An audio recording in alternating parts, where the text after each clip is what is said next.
Nagbabalik na naman ang inyong tagapaglingkod ng mga balita at pawang katotohanan lamang. Naging mainit nga na usapin sa mundo ng social media. Talaga naman na kumilos na nga ang Korte Suprema matapos nga ang kaliwang mga pangungulimbat ng kaban ng bayan ni Tambaloslos Romualdez ay talagang unang ang inimbestigahan at sisibakin sa pwesto. Ito nga ang tila pinakahihintay ng maraming netizen na talagang masibak nga sa pwesto itong si Tambaloslos Romualdez na kung titingnan natin ay mas malaki nga ang hawak niyang budget na halos bilyong-bilyon at mas malaki pa nga ang kanyang budget sa Office of the President. Dito nga natin makikita na talagang pinanghahawakan nga ng kanilang kampo ang pinakamalaking budget at pondo ng bansang Pilipinas. Ngunit ang tila nakakalungkot na katotohanan ay hindi nga nila ito ginagamit at binubulsa lamang nila ito. Kaya naman maraming netizen ang tila ng gagalaitin ng galit at gusto nang mawala sa aksyon itong si Tambaloslos kasama na si Kuting ng Norte at Lisa Tanas. Kaya naman maraming nag-aabang kung ano nga ba talaga ang tunay na mangyayari kay Tambaloslos Romualdez na ito dahil nakialam na rin ang korte. Well mga kaibigan, para nga sa karagdagang impormasyon, panoorin nga natin ang buong video. At kung bago ka pa lamang sa aking channel, huwag kalimutan i-click ang subscribe button at notification bell para lagi kang updated sa ating mga bagong video. At para sa solid viewers natin dyan, maraming salamat sa walang sawang pagsuporta. Hanapan dito. Oh, wait a minute. Okay.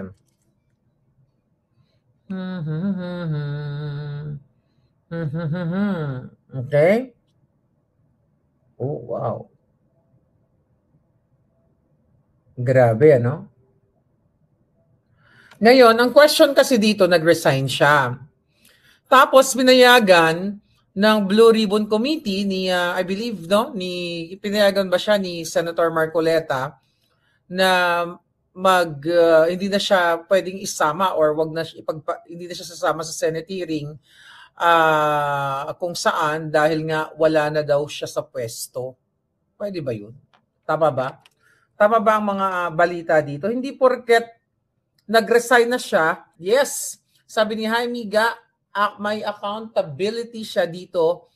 Nawawala-wala ako ha? Bakit ganon? Okay, nawala na naman. Am I still alive mga palangga? So kahit nag-resign na siya, mga kababayan, hindi siya absuelto. Dahil simula nung umupo siya, kasama siya sa anomalya. I just don't know kung bakit siya pinayagan. Kung bakit siya pinayagan na hindi na siya umattend sa Senate hearing. Diba? Bakit siya pinayagan? Okay, hindi ako nakanood ng hearing. Binabasa ko lang itong mga article na ito. Ngayon, sabi ka natin, meron siyang pananagutan dahil kasama siya sa expose ko na isa siya sa kawatan dyan sa gobyerno, lalo na dyan sa DPWH. At inamin niya mismo na siya ay what? Live ako mga bakla. Huwag kayong dumaan. Gumapang kayo. Bigyan lang kitang kape. Ayan. Thank you. Yung kung saan. Okay. All right. Thank you. Hindi, tanggalin mo na to. Did you eat? Ba't di ako dala ng food? Akala ko pa naman may food. Wala ba? Wala pang pagkain? Girl, kakakain. Fruits! Hello? Kakakain mo lang. Kain na naman. Meron naman akong pagkain. Goldilocks. Ayan o. Promote natin. May fruits ba doon? Mamaya. Ano? Mag-miss na kayo at ako yung nagbo-balljack pa. Pupunta kami sa seaside. Oh, wag ka. Saan? Sa seaside. Pupunta lang. Maglalakad. Maglagay daw kayo ng bulaklak dito. Kasi pag may flower kayo dito, ibig sabihin, single kayo. Ako dito, ibig sabihin taken. Oh, may natutunan kami dito sa Hawaii. Pag may bulaklak daw dito sa tenga, nasa right, yan na, pag pumunta kayo, nasa right, huwag kayo basta maglagay ng bulaklak. Kasi pag dito, ibig sabihin, you're available, you're announcing to the world, hey, I'm single. Pero ako dito, I'm taken. Alright. So ngayon, ano yan? Nakakarinig ako ng pagkain. Ano yan? Nakataranta naman ako sa pagkain. Pero kumain tayo, sarap, no?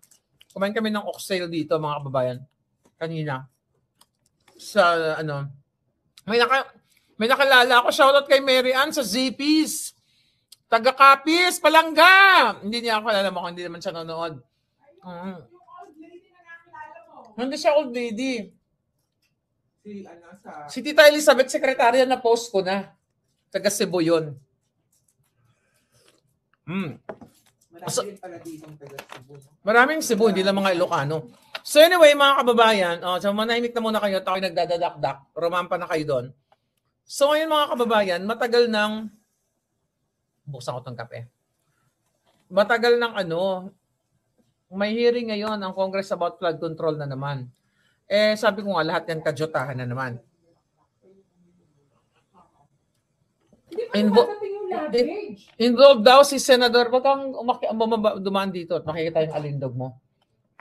Alright? Si Senador flood control sa Wawa contractor, si Senator Villanueva, okay, alam mo, kung taga-Capiz, baka marunong mambarang, sabi ni Nine Kitasawa. Ma'am Evangeline Hora, hello. Okay. Ano yan?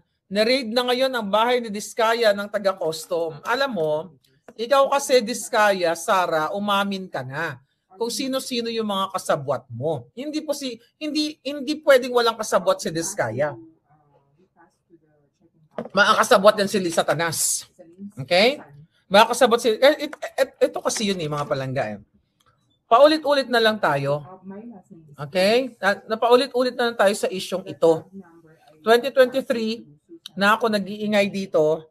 Ha? Asan na yung headset ko? 2023 pa ako nag-iingay dito, mga hitad. Asan na yun?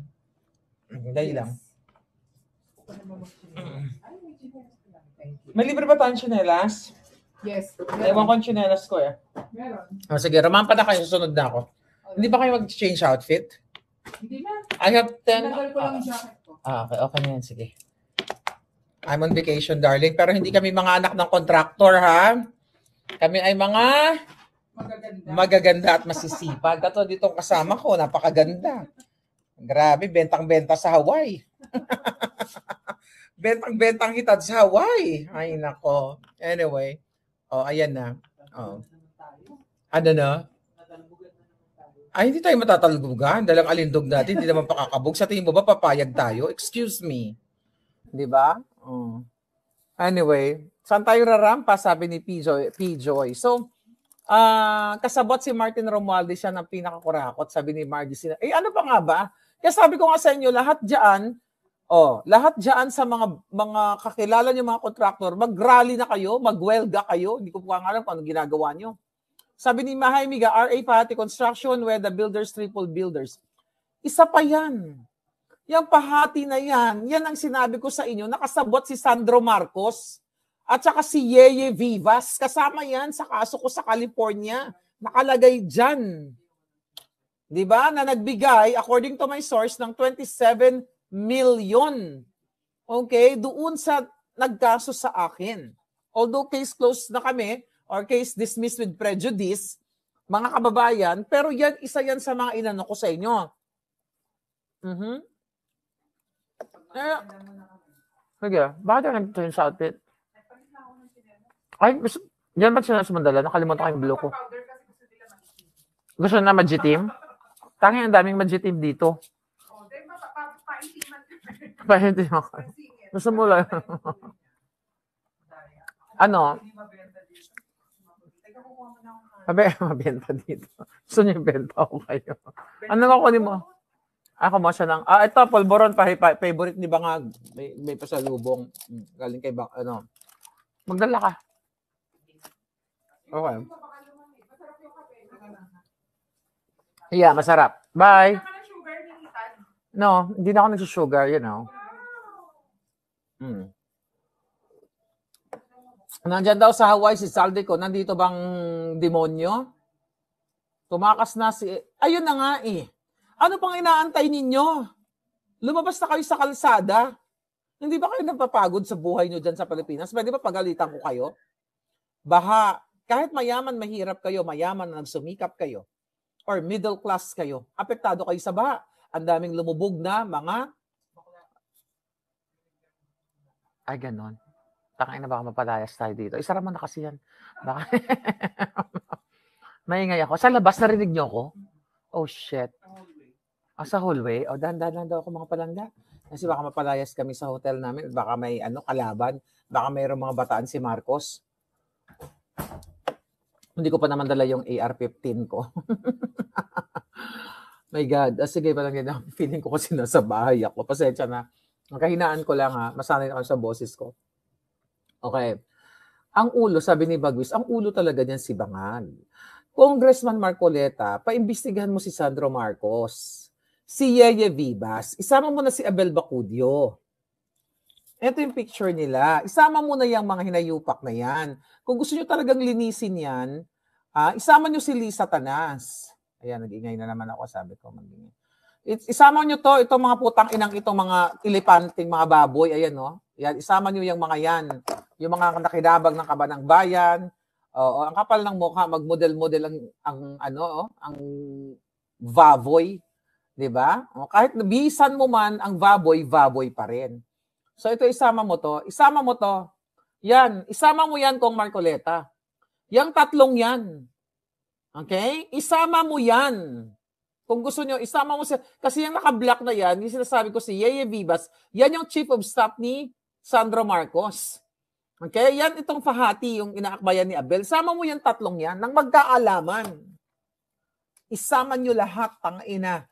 Wala nang mangyayari sa Pilipinas. Ang pinakamaganda nyong gawin, lumabas na kayong lahat. Lahat ng mga buwaka ng... Sorry, sumisigaw na naman ako. Dinig ako sa hallway. Okay. Ang hirap mag-vlog, ano? Kapag wala ako sa teritoryo ko. Gagalit kasi ako eh. So, isama lahat yan. Lumabas na kayo sa mga bahay ninyo. Kung kapit-bahay nyo yung mga hinayupak na yan, bahain nyo yung bahay nila ng sigaw. Sabihin ninyo, na yung mga magnanakaw na yan, ganyan-ganyan, magpaliwanag sila. Pero, ang punot dulo, wakasan nyo si Marcos Jr. at saka si Lisa Tanas. Sila ang punot dulo ng mga yan. Hindi nila akalain na ito, yung mga lumalabas ito. Akala nila, enough na magsalita si Bangag na papangalanan niya itong mga kontraktor na ito. Halos lahat yan kasabwat din nila. Maaring nag-onsehan na sila, nila Zaldico, ni Martin Romualdez, ni Tambalusos, kasi ganun ang kalakaran dyan, di ba?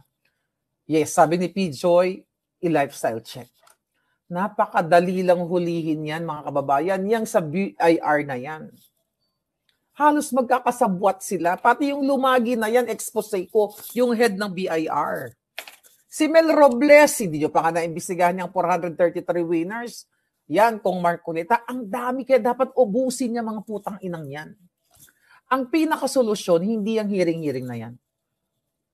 Wala na pong solusyon kundi ang lumabas kayo ng bahay. Tapusin nyo na silang lahat. Panagutin yung mga kongresista na yan. Kita ninyo yung mga anak nila, mga putang inang papangit. Diba? Mga mukhang palay, ang mga ilong, mga itsura, and everything. Nakakagalit yun eh. Nakakagalit, mga kapalangga.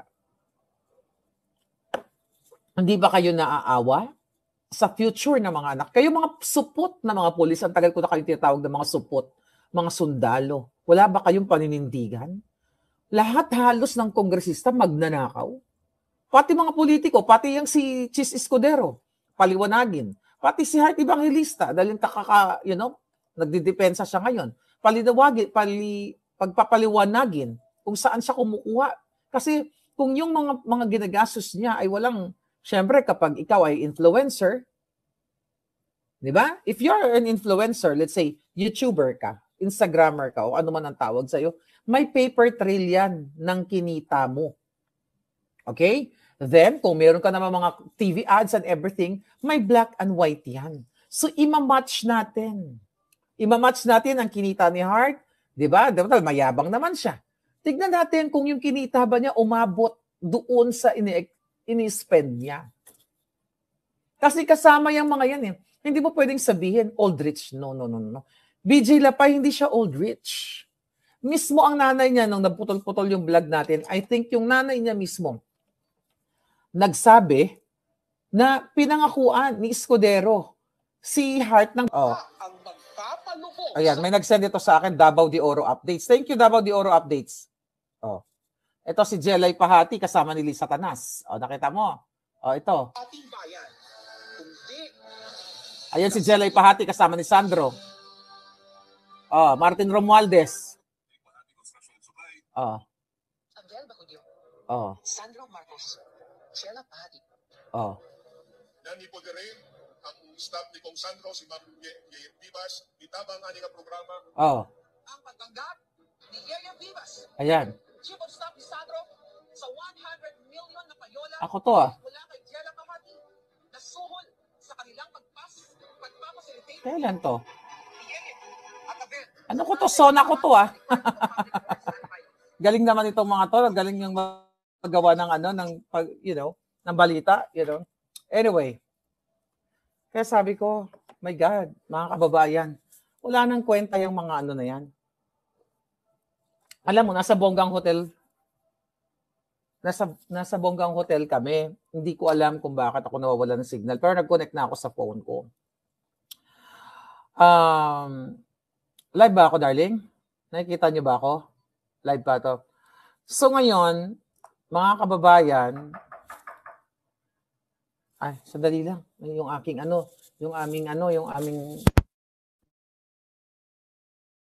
So, ang daming lahat ito, sabi ko, in-expose ko na. In-expose ko na lahat ng mga ito. Paulit-ulit na lang tayo. Kaya dapat talagang kayo ay lumabas na at manindigan. Hindi po, hindi inciting to sedition ang magkaroon ng peaceful revolution. Kapag sukang-suka na kayo sa bayan, sa ginagawa sa inyo, lahat magnanakaw. Nakita niyo si Diskaya. Okay? Nakita niyo si Diskaya, di ba? Si Diskaya ay isa lamang, tinga lamang siya. Tinga lamang siya sa mga nakatinabang nitong mga flood control project na ito. Bakit hindi imbestigahan ang bangag na pamilya? Bakit hindi imbestigahan ang Chief of Staff ni Sandro Marcos na imbornal ang hininga? Ikaw, Yeye, ang baho ng hininga mo. Literal yan. Kahit maligo ka pa ng pera ng bayan, maligo ka pa ng ginto, mabaho pa rin ang hininga mo. Alam niya ng mga taga-Congress, gamutin mo yung hininga mo. Diba? Gumamit ka ng Bactidol o kaya, buhusan mo ng asido yung bunganga mo. Diba? Kaysa nagnakaw ng pera ng bayan dyan. Right. Bakit parang sila Diskaya? Yun na nga, bakit yung Sara Diskaya lang? Okay? Ang pinagdidiskitahan nila. Bakit si Yeye Vivas, the Chief of Staff ni Sandro, bakit ayaw nyo yan imbestigahan? Kung Marcoleta, imbestigahan nyo yung hayop na yan. Imbestigahan nyo si Bacudio, kasabay ni Pahati. Yan ang unang expose ko. Tignan mo, wala pang isang taon si Bangag, nabili ni Abel yung kondo sa tabi niya. Isa yan sa expose ko, kaya niya ako kinasuhan. Hindi siya tumuloy, hindi kami nagkaroon ng trial. Dahil na-dismiss na yung case namin, pareho. Hindi, siya lang pala nagkaso sa akin. Yan ang expose ko. Kung talagang siya ay may nasa tamang laban siya, nilabanan niya ako hanggang huli. Isa yan. Kahit balikan, alam mo, dapat babalikan ko yung mga yung mga kaso, mga inulat ko sa inyo in 2023. I'm just busy right now, traveling, with my friends. It's my birthday month. Okay, September, alam nyo yan. Ngayon, saan ka nakakita? Si Yeye Vivas, nakabili rin yan ng bahay. Sekretarya lang yan ni Lisa Tanas. Imbestigahan nyo yan kung Marcoleta, lahat na nakapaligid kay Lisa, lahat ng nasa likod niya. Okay? Nakapagpatay ng bahay. Si Robles, imbestigahan nyo rin yan. Bakit hindi nyo na-imbestigahan yan? Pati Lotto, hindi nyo na-imbestigahan. Or lumabas kayong lahat. Tapusin nyo tong mga putang inang ito. Kahit ano pang gastos natin dyan sa pera ng bayan, lulubog at lulubog sa baha ang ating mga kababayan. Wala na pong pag-asa dyan. Kahit mag-away-away pa dyan. Ngayon, nag-away-away dyan, di ba? Tignan ko lang yung mga balita. Tawag dito, si Kong Marcoleta at saka itong si Lacson, nagkakainitan sila, di ba? Nagkakainitan sila dyan wait a minute, dyan sa Senado. Oh. Katulad ng balita na to, Lacson kay Marcoleta, kung aawayin niya kami, aawayin ko rin siya. Itong mga balita nito, binwaltahan ni Lacson si Senator Rodante Marcoleta matapos siyang sabihan ng EPAL at pasikat sa isang programa sa telebisyon dahil sa ginawang privilege speech tungkol sa di umano'y mga maanumalyang flood control projects. Okay, sinabi ni Lacson na ayaw niya ng away pero kakasa siya kung aawayin. Ayoko ng away pero kung aawayin niya kami, awayin ko rin siya. Sabi niya, pinangimasukan namin siya. Walang nangimasok dito. Gusto ko lang i-correct ang misimpression na kinikreate ni Senator Marcoleta, sabi ni Lacson. Nilinaw daw ni Lacson na hiniling lang niya na baguhin ng Blue Ribbon Committee ang petsa ng pagdinig na nakatakda ngayong araw ng Lunes, Monday dyan, kahapon sa Pilipinas, no, dahil nasabay ito sa mahalaga ring briefing tungkol sa panukalang 6.7 trillion na national budget. Sa national TV program, pinipintasan niya kami. Sabi niya, pinanghimasukan daw namin siya sa kanyang mandato. Okay? Kasi nga alam naman si Lacson at si Soto, sila ay mga bangag-aligned. Mga bangag-aligned itong mga ito. Ang laman, okay? Ang laman ng mga balita ngayon, it's about flood control. Okay? Katulad nito, Sara Diskaya nanindigang hindi nagbigay ng porsyento sa DPWH. Okay? So nandigan siya, hindi daw siya nagbigay. Kalokohan yan. Pero sabi ko nga sa inyo, si Diskaya ay isa lamang tinga. Pero kung titignan mo, billion-billion yung kanyang mga assets galing sa illegal na contractor. Sa tingin nyo ba, makakapasok yung mga kotse na yan? Yung mga high-end cars na yan sa Pilipinas kung wala siyang kasabwat sa Bureau of Customs? Isa yan sa mga inulat ko sa inyo, sila Rubio. Lahat, napapaus na nga lang yung boses ko sa ngangangak. People power ang kailangan. Ngayon, binaha kayo sa Maynila. Ito si Clarita Carlos. I think, may nag-send sa akin. Yan si Clarita Carlos na humingi, na binigyan ng generous allowance ni Lisa Tanas. Hanapin ko lang, ha. Okay? Okay, nung baha, dali. Ito, may nag-send sa akin. Sana yung baha na yon? Okay, binaha siya. Ito, may nag-send sa akin. Ito, tignan mo to si Clarita Carlos, ha? Teka, wait. Kay Clarita post yan. Clarita Carlos. Binaha. Pinarma. Ano pa yung susi? The other day yan. Buti na lang. Ay, susi,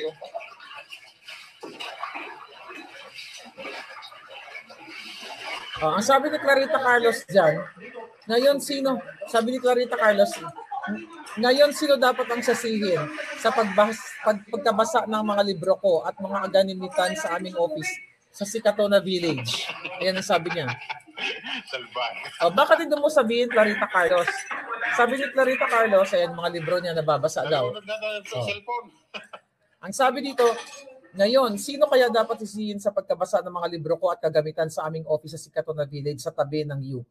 Sayang ang mga libro ko. Clarita Carlos, ikaw matanda ka na, buti hindi ka, sana kinuha ka na ng baha.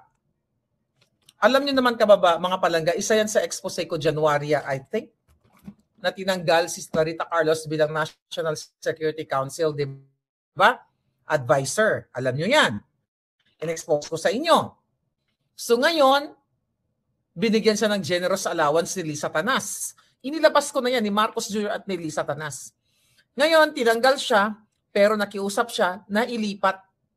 Okay? Kay Martin Tambalos dos Romualdez. At ang sabi ni Clarita Carlos dyan, based dun sa informante ko, na sana merong allowance. Merong pera.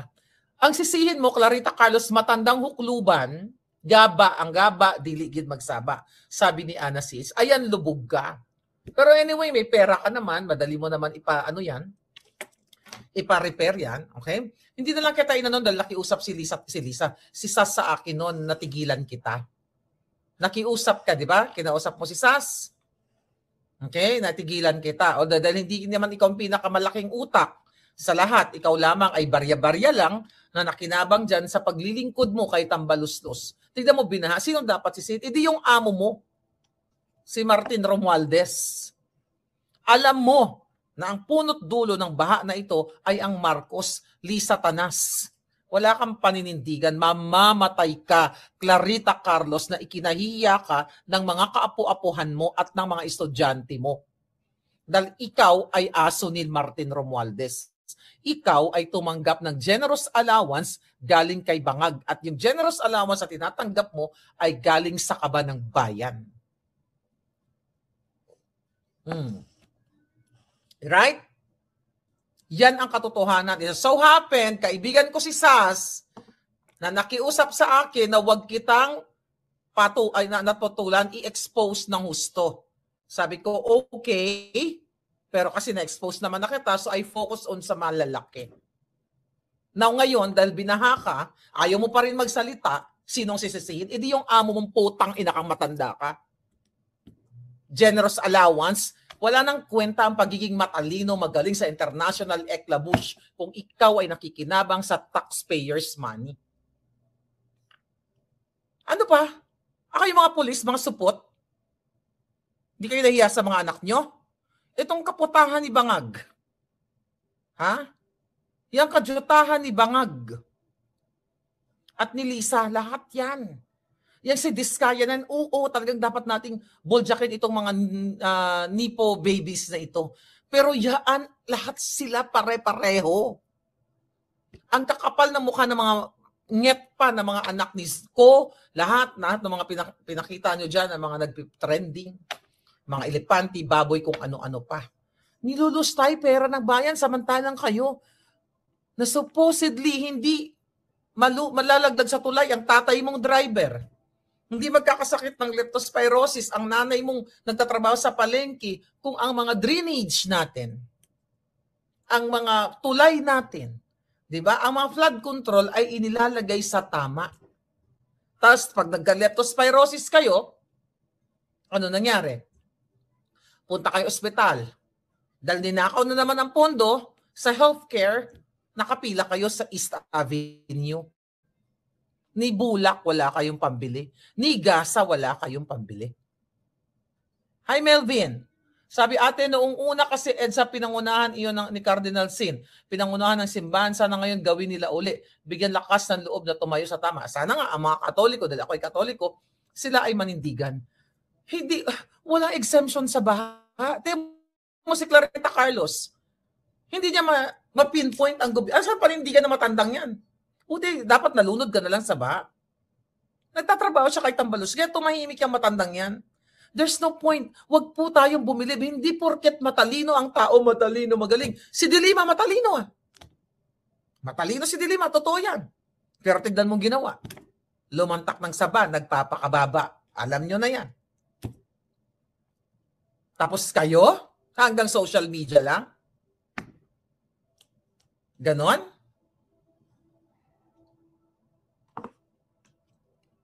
Ano gagawin natin dyan? Paulit-ulit na lang, hearing, magta-topic na naman tayo lahat ng mga vlogger, maggagawa ng mga clickbaiting, di ba? About mga clickbaiting na kung ano-anong mga kaputahan.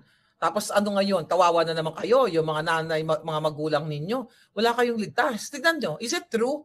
May na-scan ko na yung tulad sa BGC, andyan yung mga kawatan nakatira. Hindi man lahat. Kawatan, mga smuggler, lahat nandoon. Di ba yung flood control nila dyan is maayos ang sistema. I think kinuha nila yung konsepto from Japan. Tama ba? Na yung kanilang drainage system or flood control, kahit nag-ipon-ipon yung mga tubig, maganda, hindi sila binabaha. Bakit hindi yan i-apply sa buong Pilipinas? Baka sa BGC lang, sa lugar ng mga kawatan. Hindi ko nila lahat kasi may mga kakilala tayo dyan na hindi naman kawatan. Bakit doon lang? Bakit hindi pangkalahatang Pilipinas? Blurred daw yung video. Kaya mo na palang, I just don't know. Nakakonect lang kasi ako sa phone ko. Tingnan ko na itsura ko. Di ba? Kailangan ni Bangag umalis na, maliban sa addict siya, palpak siya mga kababayan. Okay, tignan na natin na. Kung ma-blurred. Oo nga, ano? Blurred nga yung itsura ko dito eh. Hayaan mo na, importante naririnig din yung boses ko. Sabi ni Kim Kinyo, wag masyad. Oo nga. No? Yung nagbatid ng luggage namin, wala akong cash. Sabi ko, I'll take care of you later. Tapos hindi siya nagkibo, hindi siya ngumiti or what. Hindi ko na siya bibigyan. Ganun ako eh. Bibigyan ko pa naman sana siya $20. Ay, nako. Bigay ko na lang kay Palangga. Hindi siya nag-smile. Sabi ko, I'll take care of you later. Ganun. Nakamute lang ako kanina. Anyway. Ganun ako eh. Pag asshole sa akin yung mga customer service on tawag dyan, asshole din ako. Ganun talaga. What you sow is what you reap. Ikaw. Okay. Wala nga siyang pakialam kay Tatay Digong na tumutulong sa kanila. Sino to? Yung walang pakialam kay Tatay Digong. I'm willing sumali sa EDSA kahit 73 na ako. Mawawala lang ang mga magnanakaw sa gobyerno. Sana may AFP tatanggap. Ewan ko ba sa mga AFP na ito, putang ina, abolition na lang yan. Mawala kayong paninindigan. Hindi nyo ba nakikita? Yes, sabi ni yes, naman tayo. Ang taas ng signal, but okay, tuloy-tuloy natin. Walang gana, freeze ako. Can you comment? Okay. Ito si Diskay, mga kababayan. Ano daw? The more na naging corrupt mga politiko natin na ayan, meron na malabo. Putol-putol. Hayaan mo na. O sige, ano na lang to. Aray ko, magbablog lang ulit mamaya. Kasi nasisira yung momentum ko. Siguro, mag-rapa muna kami mamaya. Aray ko. Na ako. Nasa na daw yung mga retired general. So, ay, ako. Slow ba? Okay. Ganito